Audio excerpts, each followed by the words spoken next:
Cette vidéo explique comment exploiter les retours clients. Commençons tout de suite. Avant que nous ne voyions quelques bonnes pratiques, réfléchissez un instant à la question suivante. Quel est le pourcentage de clients qui, après une mauvaise expérience, sont prêts à donner une seconde chance à l'entreprise? 20%, 45%, 70% ou 95%? La bonne réponse est 95%. Vous pourrez ainsi reconquérir vos clients. Voyons maintenant comment exploiter les retours clients.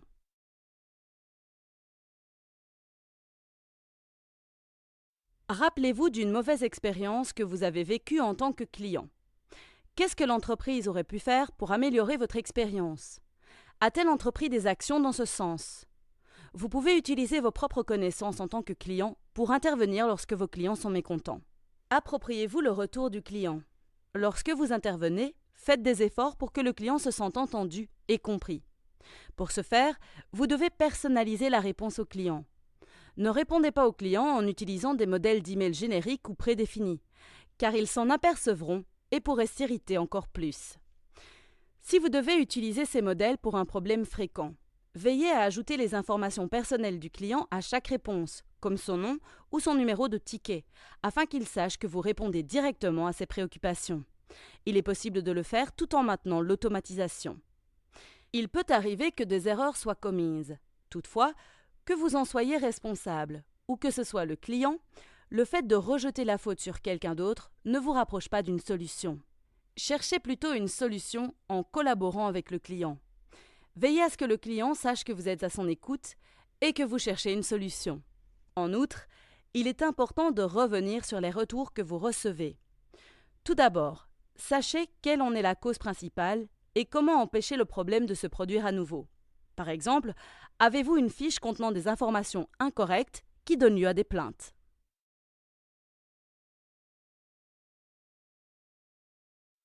Voyons à présent quelques bonnes pratiques pour traiter et exploiter les retours clients. Premièrement, faites preuve d'empathie.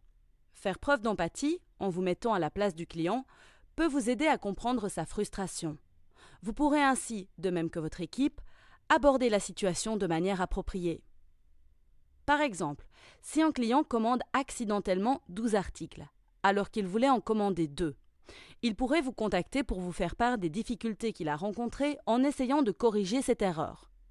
En faisant preuve d'empathie à l'égard de ce client qui est confronté à un système auquel il n'est pas habitué, vous l'aiderez à comprendre que vous êtes là pour l'aider, et en cela, vous vous rapprocherez de la correction de l'erreur.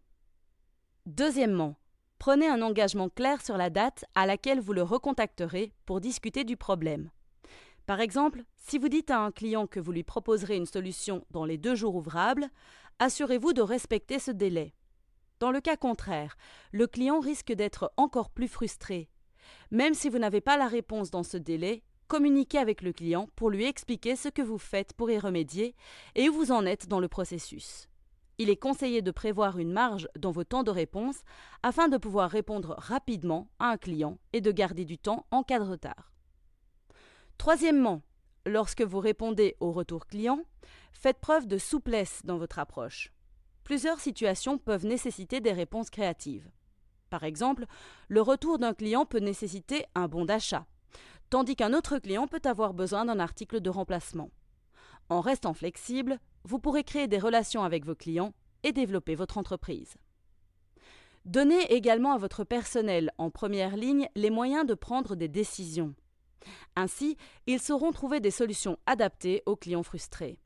Au préalable, formez-les et assistez-les de manière approfondie et vous verrez votre entreprise prospérer. Par exemple, si votre personnel de première ligne est sûr de pouvoir gérer les retours clients sans votre intervention, vous pourrez vous concentrer sur l'essentiel et rapprocher votre entreprise de votre vision. La dernière bonne pratique consiste à rechercher de manière proactive des solutions. Au fur et à mesure que vous vous développez, pensez aux problèmes que les clients pourraient rencontrer et préparez des solutions avant qu'un client ne vous contacte. Efforcez-vous de rédiger des campagnes de qualité et d'anticiper les éventuelles erreurs. Par exemple, si les délais d'expédition de votre entreprise sont longs, informez-en vos clients dès le départ en publiant une alerte sur votre site web ou pendant le processus de commande. Anticipez les plaintes et agissez. En revanche, Utilisez le retour pour identifier les problèmes en cours et agir en conséquence. Examinez les retours positifs et négatifs pour trouver des moyens d'améliorer votre entreprise.